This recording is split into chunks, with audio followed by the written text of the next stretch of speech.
तो मैं इससे पहले अमेरिका में स्टैनफोर्ड यूनिवर्सिटी से फारुग तहसील होकर लाहौर और सैन फ्रांसिस्को के अखबारात में अमली तजर्बा भी हासिल कर चुका था। मेरी कराची में आते ही प्रोफेसर शरीफुल मुजाहिद साहब से मेरी मुलाकात हुई, क्योंकि वो भी स्टैनफोर्ड यूनिवर्सिटी के तालीम याफ्ता थे और उन्होंने हाल ही में यहाँ एमए की क्लासों का इजरा किया था। उन्होंने मुझे दावत दी कि मैं अपनी मुलाजमती सरगर्मियों के साथ साथ अगर जुज़वक्ती तौर पर थोड़ा बहुत उनके काम में शरीक हूँ तो वो इसको बड़ा अच्छा समझेंगे। चुनाचे मेरा यूनिवर्सिटी में आना जाना 1962 से शुरू हुआ और शरीफुल मुजाहिद साहब की वसातत से ही डॉक्टर अनीस खुर्शीद मरहूम से मेरा राब्ता कायम हुआ, जो बाद अज़ां ज़िंदगी भर कायम रहा। अनीस खुर्शीद साहब से लाइब्रेरियनशिप को तरक्की देने के सिलसिले में भी मेरा बराह रास्त ताल्लुक़ रहा। ये वो दौर था जबकि एशिया फाउंडेशन ने सबसे पहले कराची यूनिवर्सिटी और उसके बाद पाकिस्तान की दूसरी यूनिवर्सिटियों पंजाब, पेशावर वगैरह से भी मुंतखब लाइब्रेरियन हजरात को आला तालीम के लिए अमेरिका की मुख्तलिफ़ यूनिवर्सिटियों में भेजा।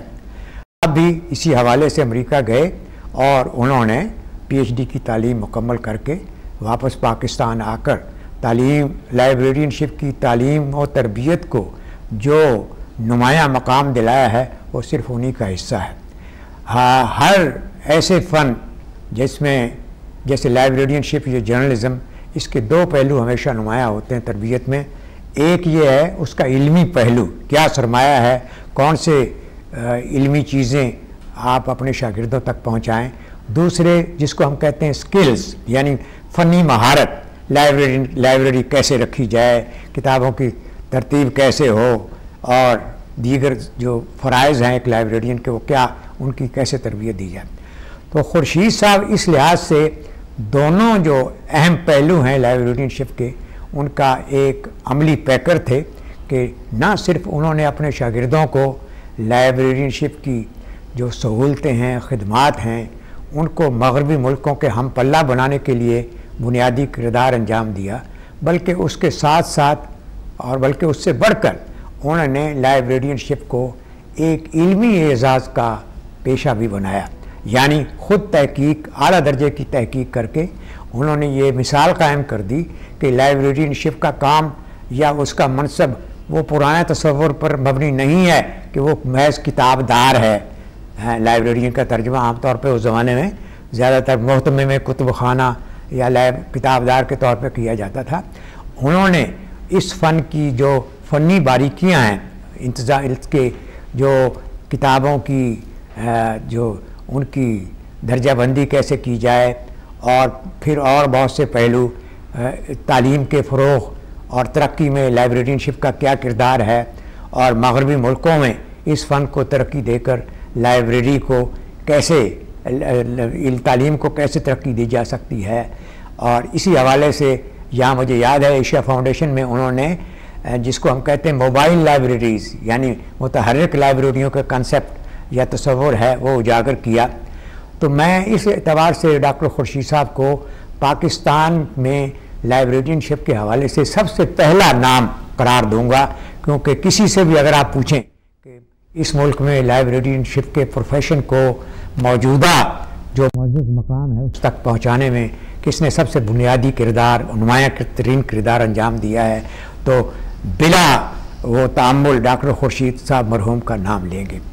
और फिर इसकी उन्होंने ख़ुद अपनी ज़िंदगी को एक अमली तफसीर के तौर पर पेश किया, यानी जहाँ उन्होंने ऐसे शागिर्द हज़ारों की तादाद में पैदा किए जिन्होंने पाकिस्तान के मुख्तलिफ़ कुतुब खानों के अलावा मगरब में अमेरिका और यूरोप और एशिया के बहुत से मुल्कों में जाकर उनके शागिर्दों ने जो दरसी और फ़नी ख़िदमात के हवाले से ख़िदमात अंजाम की हैं, उनकी वजह से उनका नाम तकरीबन सभी बड़े आज़मों में एक जाना पहचाना नाम है।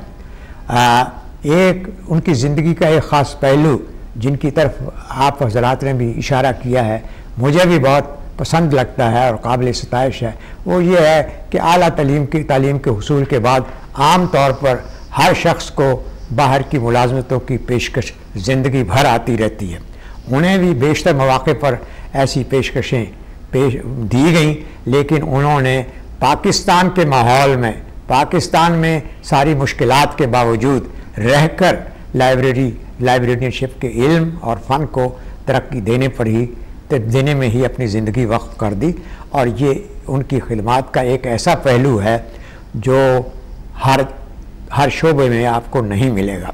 इसी वजह से चूँकि उन्होंने सारा वक्त अपने शागिर्दों और यूनिवर्सिटी और दीगर दरसगाहों की खिदमत और क़यादत में गुजारा, इसीलिए उनका नाम हमेशा इस शोबे के हवाले से ज़िंदा रहेगा। उनकी इल्मी तहक़ीक़ के बारे में यहाँ दूसरे हज़रात ने उनकी शिनाख्त करने की कोशिश की है, मैं उसमें कोई इजाफ़ा नहीं करूँगा, लेकिन ये ज़रूर कहूँगा कि अंग्रेज़ी में जिसको हम कहते हैं बॉटम लाइन, यानी आखिर में जो मैं बात कहना चाहूँगा वो ये है कि फ़ारसी में एक मिसरा बड़ा मशहूर है कि कसबे कमाल कुन के अजीज़ जहाँ छवि, कि दुनिया में अगर मुअज़्ज़ज़ और प्यारा बनना चाहते हो तो हर जो भी आपके फ़राइज़ हैं, जो भी आपके काम है, उसमें आप आला तरीन मेयार कायम करने की कोशिश करें। डॉक्टर खुर्शीद साहब मरहूम इस मामले में बहुत ही खुशकिस्मत हैं कि अल्लाह ताला ने उनको जो ज़िम्मेदारियाँ उनको ज़िंदगी भर तफवीज़ हुई, उनको उन्होंने नहायत आला मेयार से पूरा किया और अपना नाम हमेशा के लिए तारीख़ पर सबत कर गए। उनके शागिर्दों, उनके नाम लेवाओं, उनके मुहिबीन को सब पर यह लाजिम आता है कि उनकी ज़िंदगी को अपने सामने रख कर मेहनत, लगन और आला तरीन इल्मी तहकीक के मेयार को पेश नज़र रखें, ताकि उनकी अपनी आला खिदमात और आला जो कारकर्दगी है उसकी बदौलत उनके उस्ताद का नाम भी ज़िंदा रहे।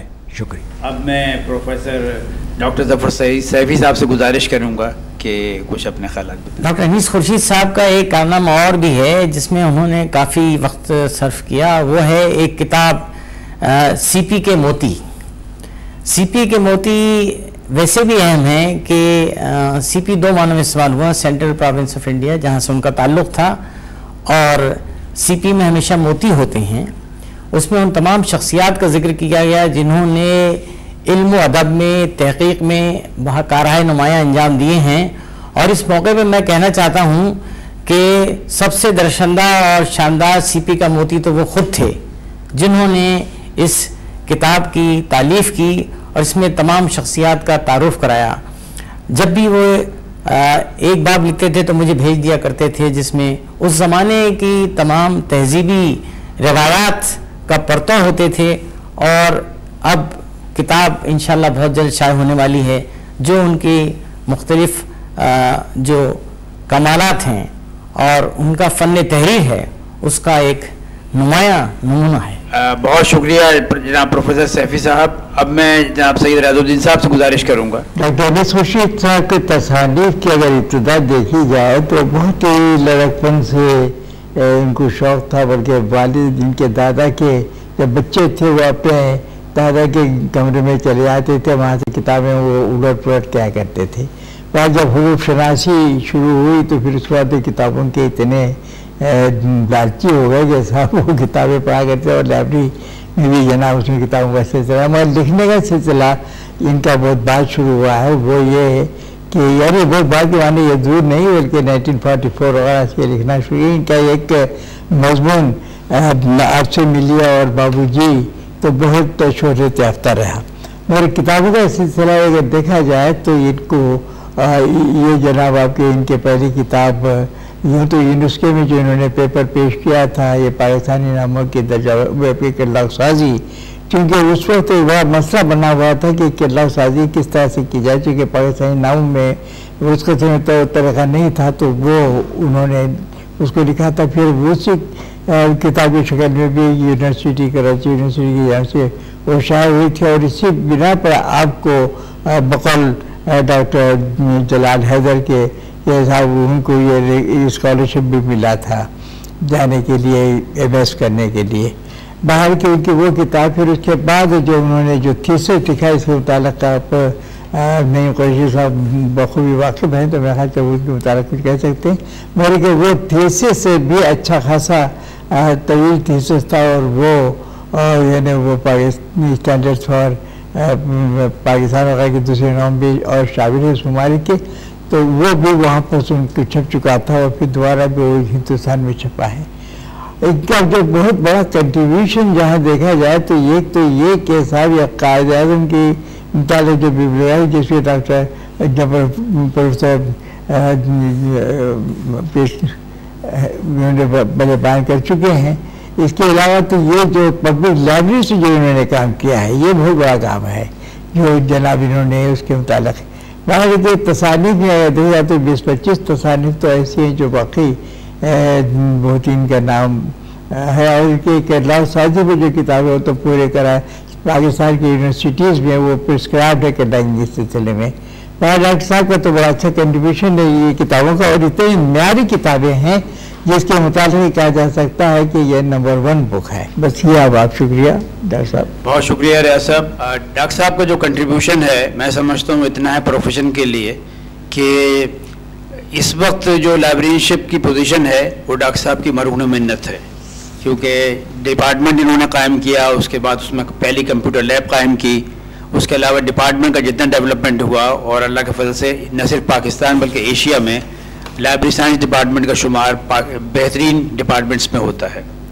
एक चीज़ मैं और मेंशन करना चाहूँगा वो डॉक्टर साहब की थीसिस है। डॉक्टर साहब का टॉपिक था standards for library education in Burma, Ceylon, India and Pakistan. 4 countries को कवर किया है और ये जो उनकी PhD डिसर्टेशन है अमेरिका की यूनिवर्सिटियों में बेहतरीन इनका शुमार होता है जी, बेहतरीन थीसिस के अंदर। और इसकी वजह से दूसरे ममालिक में भी लाइब्रेरी एजुकेशन की को बेहतर बनाया गया और उसमें पाकिस्तान ने भी इससे इस्तेफादा हासिल किया। अभी रियाज साहब ने मेंशन किया कि पब्लिक लाइब्रेरीज पे जो एक रिपोर्ट तैयार की गई, आप देखते हैं दुनिया के तमाम ममालिक में पब्लिक लाइब्रेरीज बेहद अहम किरदार अदा करती हैं, हमारे यहाँ न होने के बराबर। इतनी अच्छी रिपोर्ट डॉक्टर साहब की सरबराही में पेश की गई, लेकिन बदकिस्मती से वो फाइलिंग कैबिनेट में चली गई और उस पर अमल नहीं हो सका। लेकिन मैं ये भी कहना चाहूँगा कि डॉक्टर साहब ने तालीम और तहक़ीक़ में जो कुछ कंट्रीब्यूशन किया, डॉक्टर साहब के रोल मॉडल की तरह हैं और हमारे टीचर्स भी अगर उनकी पैरवी करें और हमारे जो नौजवान हैं वो भी करें तो कम से कम तालीम की और तहक़ीक़ की हालत बेहतर हो सकती है, प्रोफेशन के लिहाज से भी, हर लिहाज से। और मैं इनकी डॉक्टर साहब की फैमिली को भी मुबारकबाद देना चाहूँगा कि डॉक्टर साहब ने भरपूर ज़िंदगी गुजारी और जितना, लेकिन अगर इनकी इतनी सपोर्ट ना होती बेगम साहिबा की और बच्चों की तो मेरे ख्याल से डॉक्टर साहब के लिए काम करना इतना मुश्किल था। बाल पाकिस्तान में उनकी रहलत से जो एक खला पैदा हो गया है उसको पुर करना इतना आसान नहीं है। मैं आप तमाम शुरा का बेहद मशकूर हूँ कि आप लोगों ने वक्त दिया, डॉक्टर साहब के मुतालिक अपने ख्यालात का इज़हार फरमाया और हमारी दुआ है कि डॉक्टर साहब को अल्लाह ताला जन्नत में आला से आला मुकाम अदा करे और हमारे जो असातिज़ा हैं और नए जो तालिब इल्म हैं उनको ये हिम्मत दे कि वो भी उनके नक्श कदम पे चल सकें। बहुत शुक्रिया।